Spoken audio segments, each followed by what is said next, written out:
Y entramos al episodio 17 de nuestra serie. Y el tema de hoy es el cuidado de llevar una vida de simulación cristiana. El cuidado de llevar una vida de simulación cristiana. Y vamos a centrarnos en el versículo 1 del capítulo 6, nada más. Eso va a ser nuestro texto para hacer más larga la serie y más interesante la serie. ¿Alguna vez habían participado de una serie así? ¿Sí? De Romanos. Bueno, como estudio, como taller, más bien como taller, ¿no? Pero versículo por versículo. Ajá. Sí, y bueno, está Romanos, es algo sumamente interesante, profundo. Entonces, bueno, si no habían tenido esa oportunidad, pues hoy en este tiempo nos estamos gozando en ello. Y dice el versículo 1 del capítulo 6 de Mateo 6:1. Dice, cuídense de hacer el bien en público solo para que la gente los vea. De otro modo, no recibirán recompensa del Padre que está en los cielos. Cuídense de hacer el bien en público solo para que la gente los vea. De otro modo, no recibirán recompensa del Padre que está en los cielos. ¿Cómo dice Reina Valera 60? Guardaos de hacer vuestra justicia delante de los hombres para ser vistos de ellos. De otra manera, no tendréis recompensa de vuestro Padre que está en los cielos. Ok, entonces Jesús inició su instrucción en el monte retratando en las bienaventuranzas los elementos esenciales del carácter cristiano. Y continuó indicando con sus metáforas de la sal y la luz, la influencia para bien que los cristianos podemos ejercer en la comunidad si exhibimos ese carácter. ¿Cuál carácter? De ser pobres en espíritu, de ser misericordiosos, de ser limpios de corazón, de ser pacificadores, etc. Luego describió entonces la justicia cristiana que debe exceder a la justicia de los escribas y fariseos, al aceptar precisamente las implicaciones plenas de la ley de Dios sin evitar nada ni colocar límites artificiales. Estuvimos reflexionando en cómo el Señor Jesús iba al fondo de la ley, cuál era la intencionalidad de la ley. La justicia cristiana es justicia ilimitada. Debe permitirse que ella penetre más allá de nuestras acciones y vaya más allá de palabras, hasta que vaya hasta nuestro corazón, que vaya a nuestra mente, que vaya a nuestras motivaciones, que vaya a nuestras intenciones y que nos domine incluso en aquellos rincones secretos más íntimos, más recónditos de nuestro ser. Esa es la intención. De hecho, esa es la descripción que hace el escritor a los Hebreos respecto a la palabra, que es viva y eficaz, dice que entra hasta partir el alma y discernir las intenciones del corazón. El pensamiento, las intenciones del corazón. Entonces Jesús ahora continúa su enseñanza sobre la justicia. ¿Qué dijimos que era la justicia? Hacer lo correcto. Lo recto. Y el capítulo 6 comienza diciendo, guárdense de las buenas acciones hechas a la vista de todos. Guárdense de las buenas acciones hechas a la vista de todos. O sea, la palabra que se usa según el texto, que se usa ahí como justicia, es la misma que se usa en los versículos, capítulo 6, versículo 6, que ya vimos, y el versículo 20. Es la misma palabra. No obstante, aunque la palabra es la misma, el énfasis ha cambiado. Anteriormente, justicia se había relacionado con la bondad o con la misericordia, con la honestidad, con la pureza y el amor. Ahora está ligada, esta palabra, justicia, está ligada a prácticas tales como la limosna, la oración y el ayuno, que primero Dios veremos próxima semana. Entonces Jesús pasa de la justicia moral del cristiano a la justicia religiosa. La mayoría de las versiones reconocen este cambio de tema en su traducción. Por ejemplo, la Biblia latinoamericana ofrece la frase: guárdense de las buenas acciones hechas a la vista de todos. La versión Nácar Colunga dice: estad atentos a no hacer vuestra justicia delante del hombre para que os vean. Y la Reina Valera contemporánea dice: cuidado con hacer sus obras de justicia solo para que la gente los vea. Entonces es importante reconocer que, según el Señor Jesús, la justicia cristiana tiene dos dimensiones. Tiene la dimensión moral o la dimensión interna y la dimensión religiosa. Y le podía tantitito, nada más bajar tantito, que sí sea.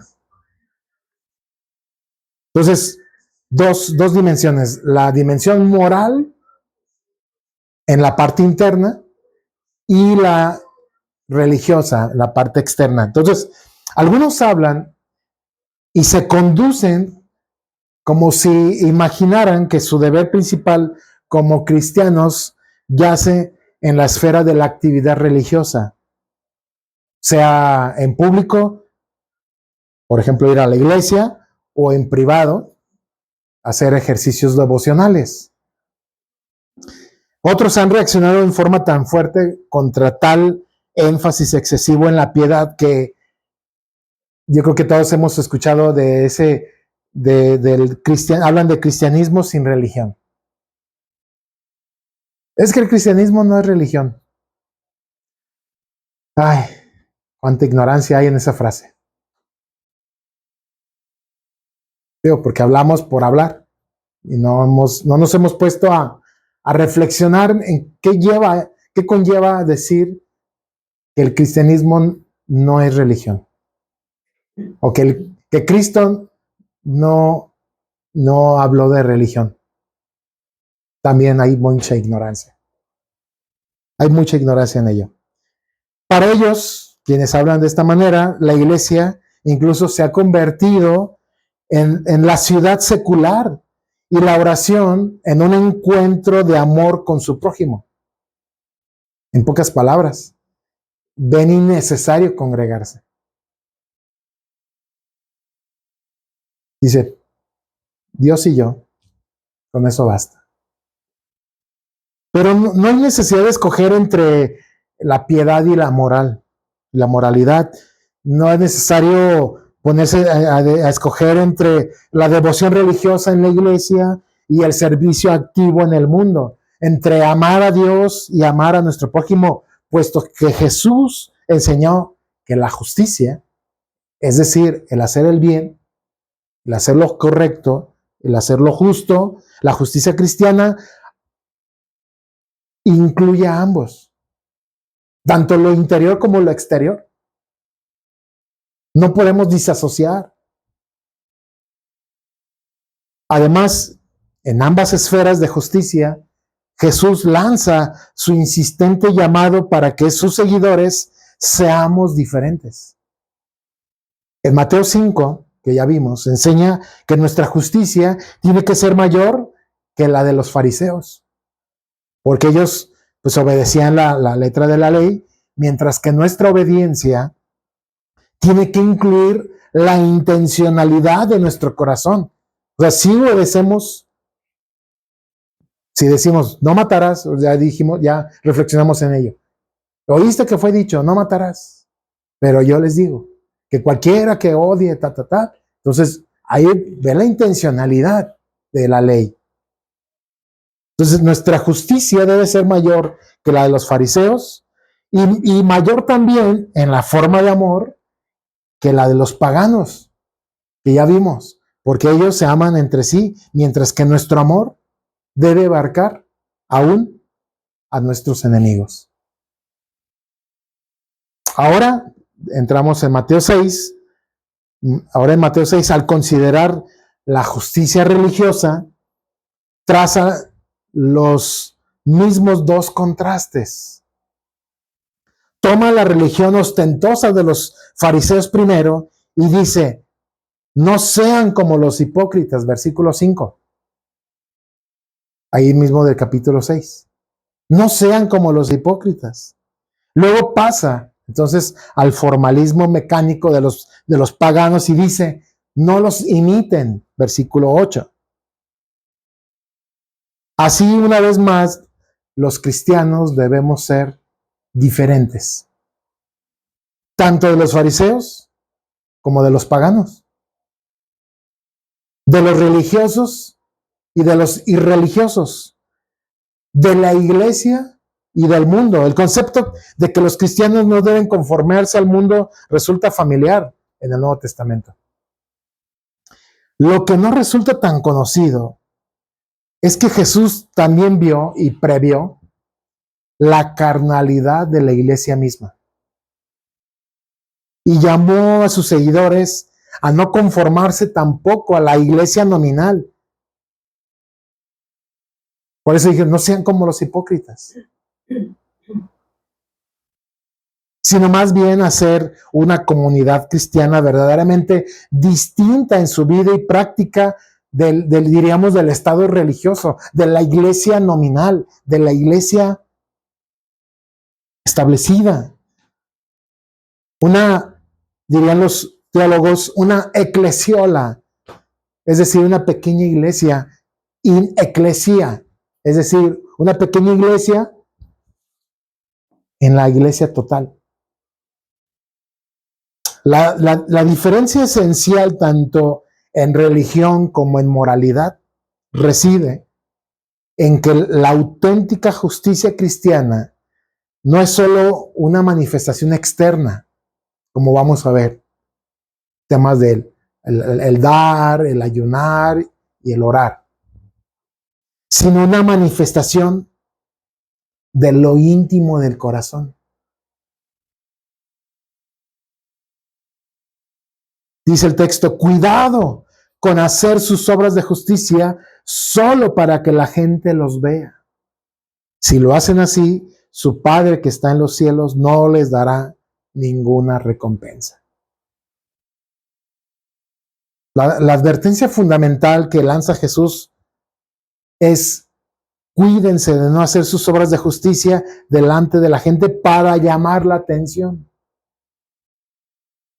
Y a primera vista estas palabras parecen contradecir su mandato anterior, allá en 5:16. Dice, así brille la luz de ustedes delante de los hombres para que vean sus buenas obras, para que vean sus buenas acciones. A ver, entonces, ¿cómo dijiste acá que necesitamos brillar, que brille la luz de nosotros delante de los hombres para que vean nuestras buenas obras? Pero en 6:1 dice que no. En ambos versículos habla de hacer buenas obras delante de la gente, ¿cierto? Y en ambas se enuncia el objetivo, ser visto por ellos. Pero en el primer caso lo ordena, mientras que en el último lo prohíbe. ¿Y cómo puede resolverse esta aparente discrepancia? Bueno, la contradicción no es solamente verbal, sino es esencial. La clave se halla en el hecho de que Jesús hablaba contra pecados diferentes. Es decir, en nuestra cobardía humana, es en nuestra cobardía humana la que lo hace decir, es en nuestra cobardía humana la que lo hace decir a Jesús: dejen que sus buenas acciones brillen a la vista de todos.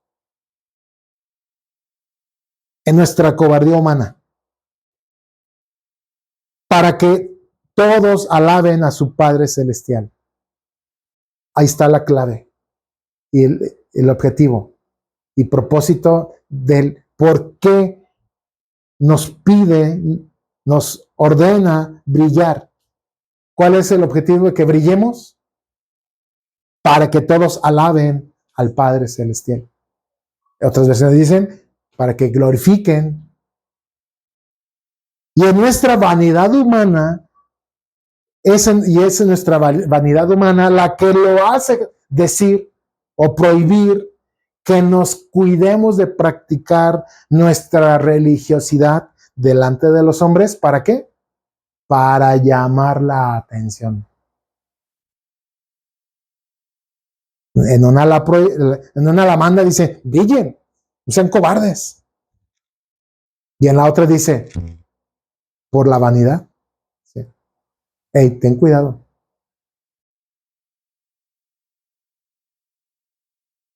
El escritor y teólogo, comentarista bíblico A.B. Bruce resume bien esto cuando escribe, que debemos, fíjense, qué interesante, debemos mostrarnos cuando somos tentados a escondernos. Debemos mostrarnos cuando somos tentados a escondernos.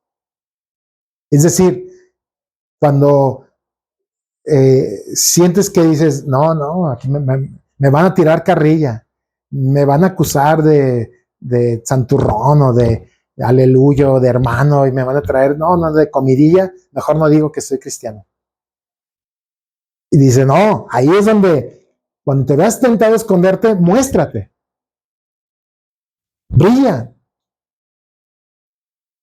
Pero, dice, debemos escondernos cuando somos tentados a mostrarnos por la vanidad, por la vanagloria, ¿no? Por una ostentación. Entonces ahí dice, escóndete. Nuestras buenas obras tienen que ser públicas para que nuestra luz alumbre a fin de que la gente glorifique a Dios. Pero nuestras devociones cristianas, nuestras devociones religiosas, ¿cuáles devociones religiosas?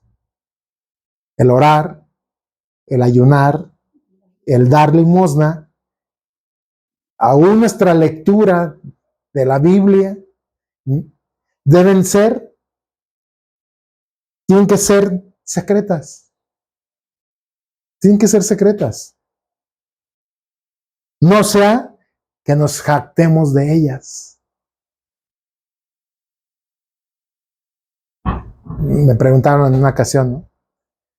A ver, Fran, ¿y cuántas veces has leído la Biblia en tus años de cristiano?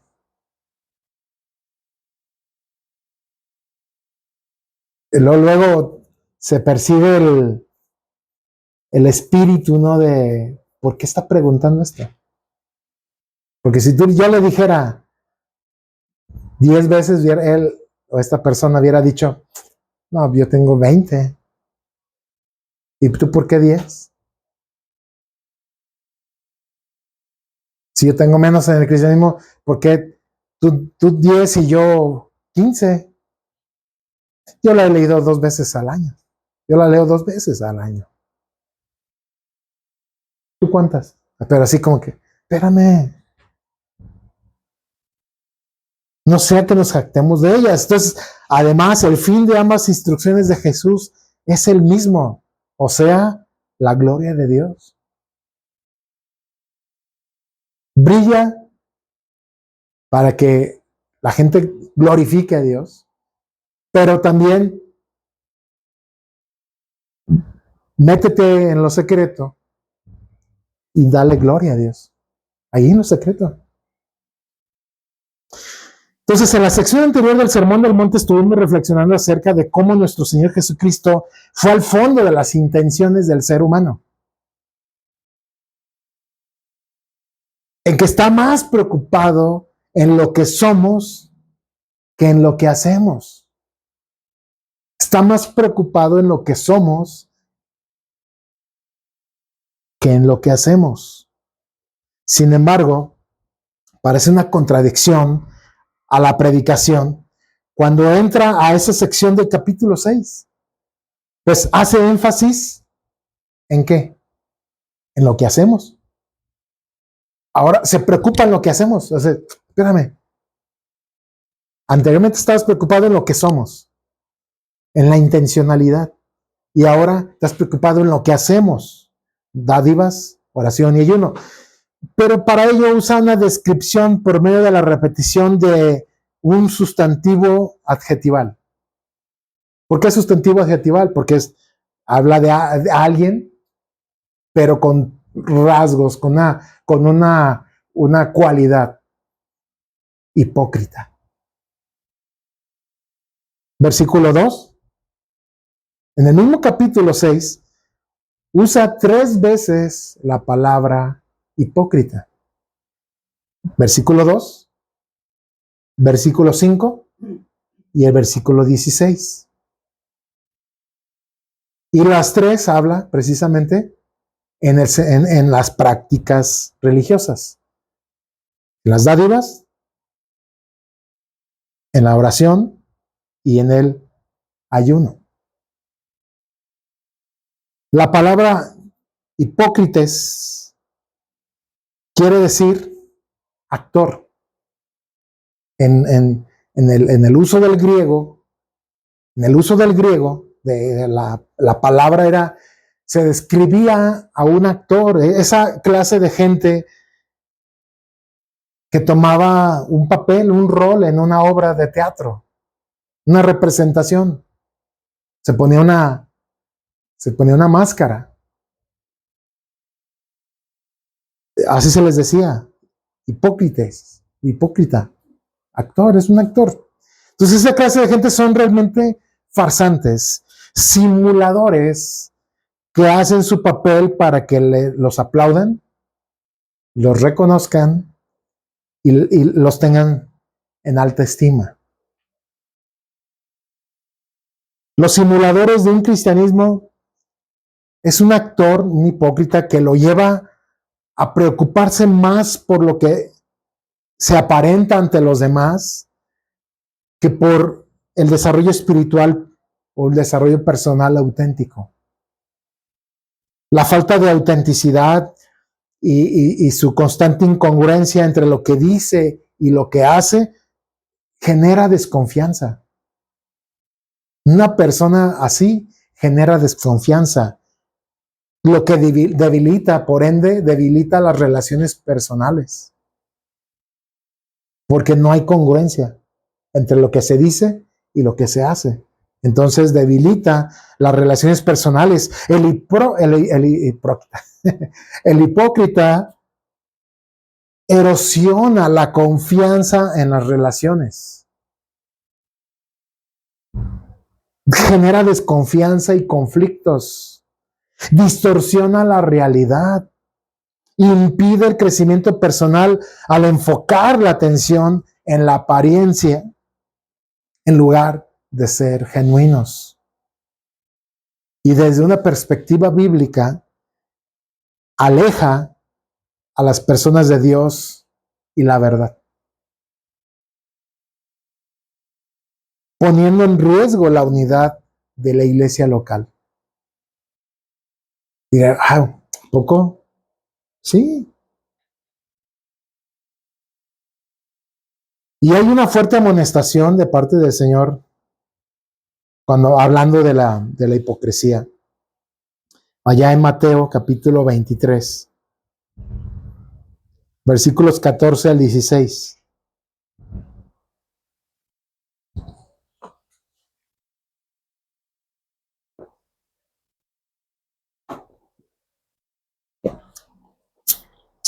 Dice versículo 14. Voy a usar una traducción moderna. Dice el versículo 14, qué mal les va a ir, hipócritas. Pero así, qué mal les va a ir, hipócritas. Ustedes les cierran la puerta del reino de Dios a los demás y ni entran ustedes, ni dejan que otros entren. Qué mal les va a ir, hipócritas. Ustedes van por todas partes tratando de ganar un seguidor y cuando lo consiguen, lo hacen 2 veces más merecedor del infierno que ustedes mismos. Qué mal les va a ir. Se supone que ustedes deben enseñar al pueblo a obedecer a Dios, pero ni ustedes mismos lo hacen. Qué mal les va a ir. Y ese es el destino de los hipócritas. Y por eso un hipócrita dentro de una congregación, dentro de una familia, erosiona. Va a carcomer. Es como un ácido muriático. Es como la sosa cáustica, donde cae, hace añicos las cosas.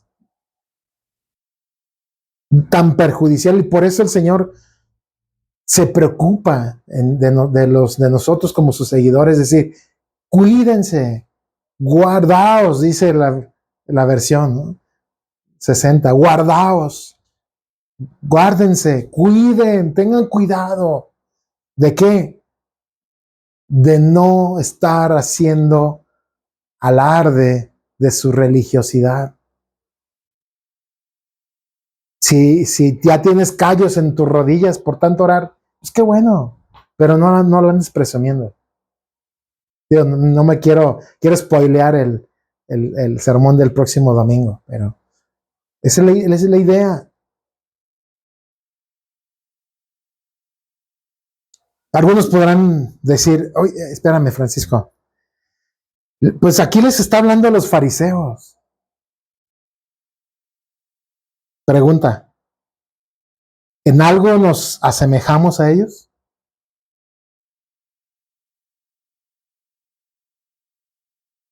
Porque ¿cuántas veces hemos sido tropiezo a otros por nuestra incongruencia? ¿Y eso qué es cristiano?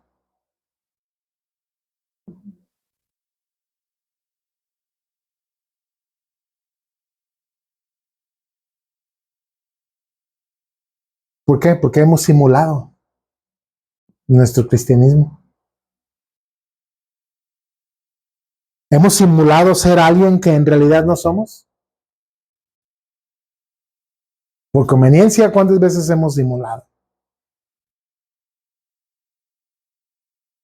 He actuado magistralmente fingiendo o aparentando para quedar bien con otros cuando en el fondo no somos lo que mostramos ser.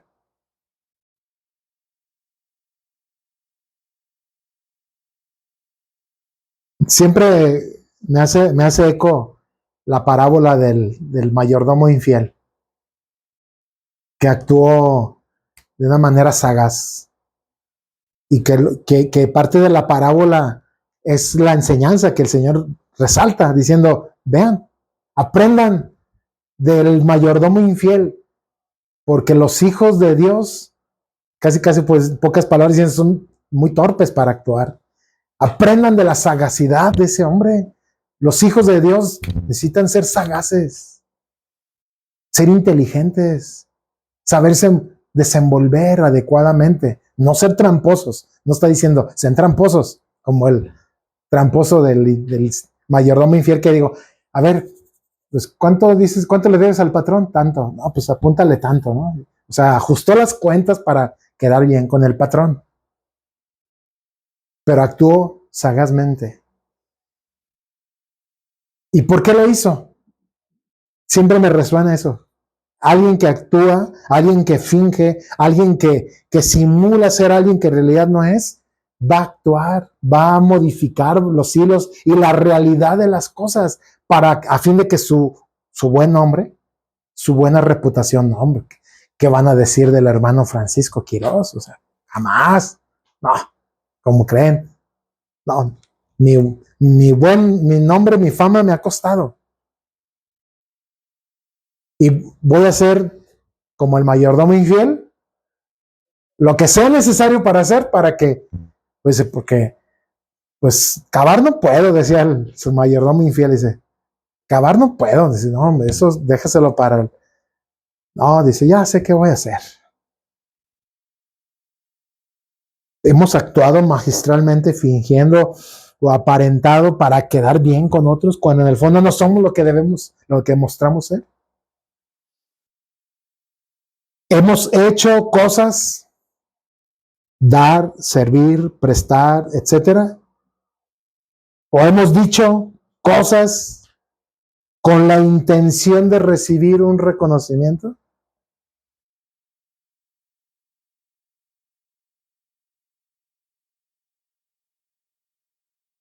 De eso es lo que está hablando el Señor. Dice, tengan cuidado. Que lo que están haciendo bien, o sea, no es que esté mal el que estén dando, pero ¿con qué intención lo estás dando?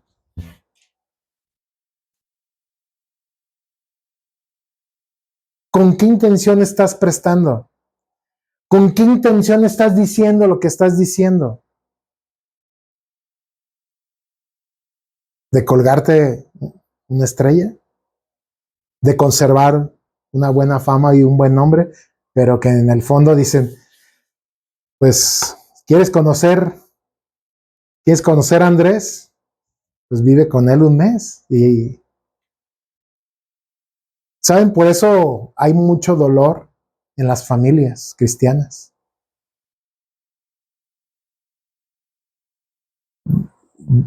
A forma de ilustración de esa familia que estaban los domingos y no se querían ir. El domingo ahí no se querían ir, ¿no? Y le dijeron, bueno, ¿por qué no te quieres ir? Es que cuando estoy aquí soy muy feliz. ¿Por qué? Porque mi mamá habla muy bien, nos habla bien, mi papá nos trata muy bien. Pero pues, en la casa no. En la casa hay gritos, hay insultos, hay descuido, no nos dan bien de comer y aquí pues como tenían que aparentar, entonces las cosas cambian. ¿Saben cuál es el mayor de los peligros de la hipocresía?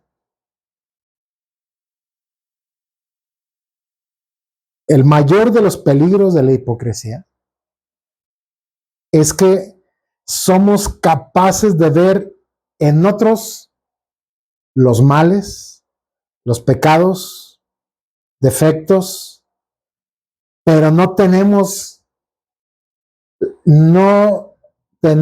la misma capacidad para ver en nosotros mismos aquello que nos falta, incluso lo que nos apesta y nuestro propio pecado.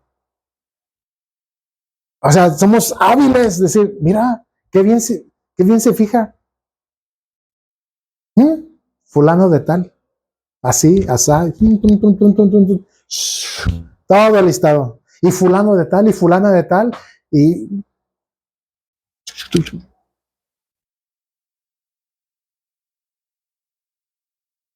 o sea, no, cuidado. O sea, somos hábiles y tenemos una velocidad tremenda como la de Flash para decir y ver en el otro los males, los pecados, los defectos. Pero, ¿por qué no tenemos esa misma capacidad para verlo en nosotros? Porque no se habían preguntado eso, ¿verdad? Dice Mateo 7:5. Hipócrita, primero saca la rama que tienes en tu ojo y así podrás ver bien para sacar la basurita que está en el ojo del otro.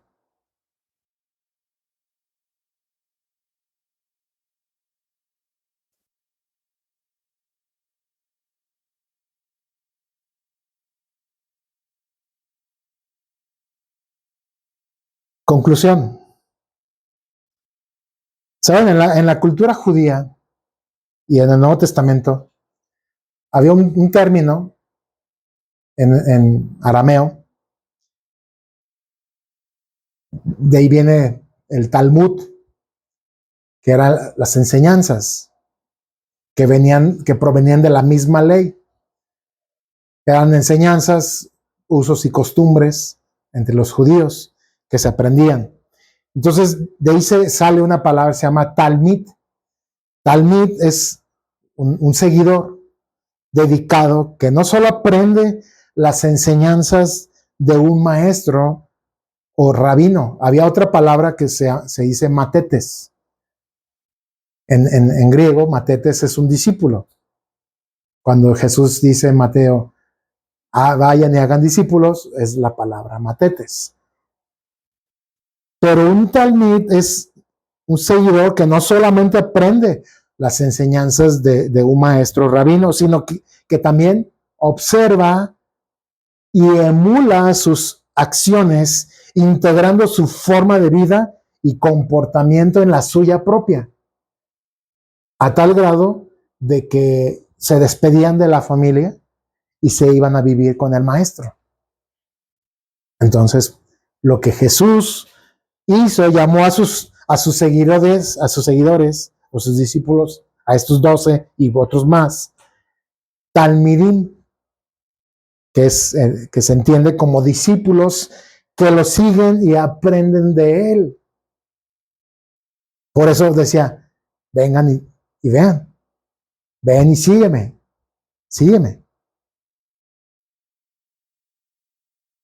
Aprendan de mí. O sea, esa es la idea de Jesús. Entonces, para ello tomaremos de testimonio al apóstol Pedro, para entender este contexto de la hipocresía y lo peligroso que es, y nos veamos a nosotros mismos, al espejo. Tomaremos el testimonio de Pedro, que pues, fue llamado por el Señor y dice que dejando las redes, lo siguió, junto con su hermano Andrés. Pasa de ser llamado Simón a llamarse Pedro. Y Pedro, cuando poco después de haber comido la cena pascual, la comida, haber comido la Pascua, dice que después de eso salieron, en la narrativa de Mateo, dice que salieron, habiendo cantado el himno, salieron al Monte de los Olivos. Estaban en el Monte de los Olivos previo al arresto de Jesús. Y Jesús empieza a hablar de su muerte, que era necesario que el Cristo fuera entregado y muerto. Entonces Jesús prediciendo su muerte, a esto pues el buen Pedro, como buen sanguíneo que era, brinca, responde diciendo, aunque todos te abandonen, yo no te abandonaré. Aunque me sea necesario morir contigo, no te negaré.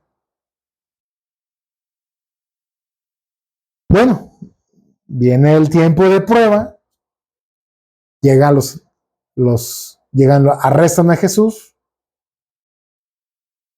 y sabemos el resto de la historia de Pedro.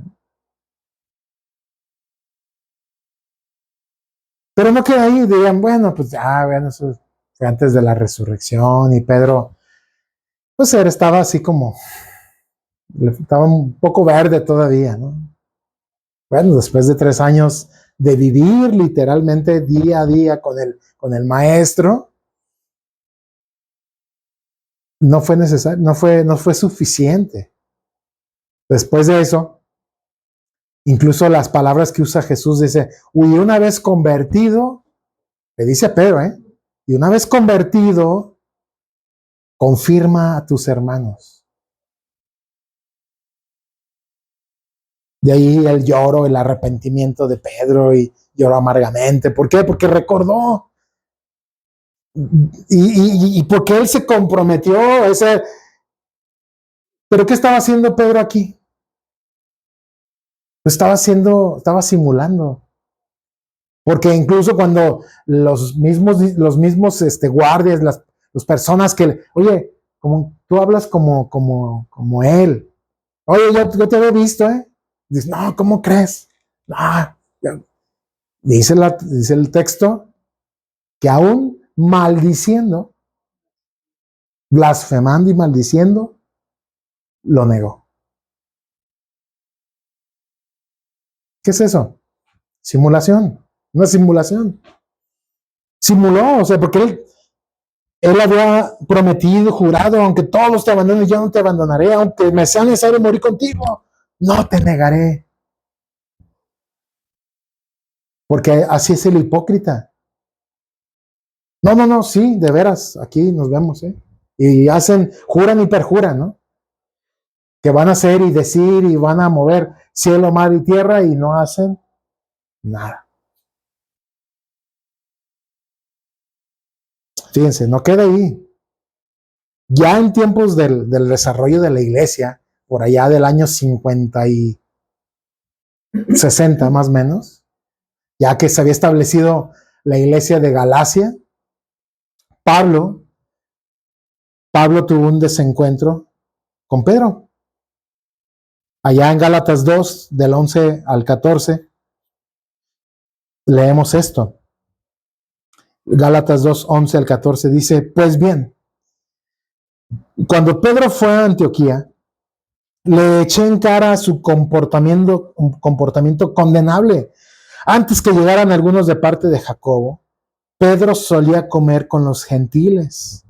Pero cuando ellos llegaron, comenzó a retraerse y a separarse de los gentiles por temor a los partidarios de la circuncisión. Entonces los demás judíos se unieron a Pedro en su hipocresía. Y hasta el mismo Bernabé se dejó arrastrar por esa conducta hipócrita. Cuando vi que no actuaban rectamente, como corresponde a la integridad del Evangelio, le dije a Pedro delante de todos, si tú, que eres judío, vives como si no lo fueras, ¿por qué obligas a los gentiles a practicar el judaísmo?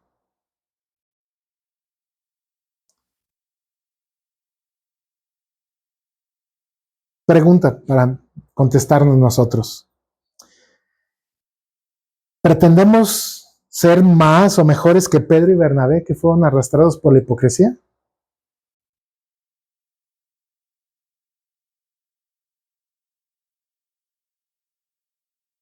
La hipocresía es algo a lo que somos susceptibles todos.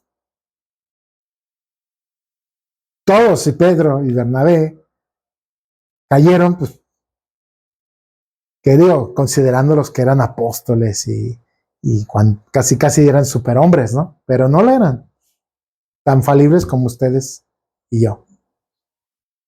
Entonces, la hipocresía es algo a lo que somos susceptibles todos. Una vida de simulación, sin lugar a dudas, no es agradable a los ojos de Dios. Digo, si tengo la osadía de juzgar y ver en otros, también tengo que tener la osadía de verlo en mí. Y si no, mejor calladito, me veo más bonito. Citando las palabras del hermano Ismael Miranda, dice, para tener una lengua larga, hay que tener una cola corta. Para tener una lengua larga, hay que tener una cola corta. Entonces, antes de hablar, me fijo, digo, ay, no, mejor no vaya a ser que yo esté condenando, y comúnmente así llega a ser. De hecho, hay varios ejemplos que lo que te choca, te checa. Nomás que a veces no hemos no hemos hecho una introspección de nuestra vida. Con lo que condenamos y estamos señalando regularmente es algo que me checa. Ya sea porque lo tenga yo mismo o porque lo tenga en casa, ¿eh? Y que de alguna manera diga, pues caray, yo soy responsable. Entonces, lo único que nos puede salvar cada día de caer en los lazos de esos pecados es tomar con seriedad las palabras de Jesús, que dijo: si alguno de ustedes quiere ser mi seguidor, mi talmidim, es decir, que deje lo que está haciendo para ir en pos de mí, tiene que abandonar, dice, su manera egoísta de vivir, tomar su cruz y seguirme. Tomarse en serio esto. Entonces, uno, dejemos de fingir y admitamos quiénes somos ante Dios y ante la gente que nos rodea. Dejemos de fingir, dejemos de simular. Dos, hagamos una confesión abierta a Dios, hagamos una confesión abierta a otros de las veces que hemos simulado, actuado y aparentado. Y tercero, solo la gracia salvadora, reconciliadora, santificadora y restauradora de Jesucristo nos puede dar libertad del pecado de la hipocresía, de la simulación y de la falta de autenticidad en nuestra vida. Porque si el Hijo libertare, verdaderamente seremos libres. Oremos. Dios, te queremos dar gracias en esta tarde por tu palabra. Y tu palabra sí es, Dios, nos confronta, pero también nos da una esperanza. Pues mientras tengamos vida y oportunidad, tú estás anhelando un cambio sustancial en nuestra vida. Y eso es gracia. Y eso es misericordia. Porque tú no has terminado de perfeccionar tu obra en nosotros. Hay mucho por qué recorrer, mucho por qué aprender, mucho por qué mejorar, mucho de lo cual hay que renunciar y mucho de lo cual hay que abrazar. Pero como leímos y escuchábamos, pues necesitamos tomar en serio ese llamado que tú nos haces, de dejar esa vida egoísta, de vivir como queramos, negarnos a nosotros mismos, tomar la cruz, seguirte. Y queremos, Señor, que tú, con ese fuego consumidor, consuma todo pecado de hipocresía, de falsedad, de simulación en nuestra vida. Queremos llevar vidas auténticas, que nuestros motivos sean puros, nuestros motivos sean limpios en todo lo que hacemos y lo hagamos todo siempre para gloria y honor tuya. Gracias, Dios, por darnos esta oportunidad de reflexionar y nos ponemos en tus manos para que, como alfarero, tú nos sigas moldeando. En el nombre de Jesús. Amén.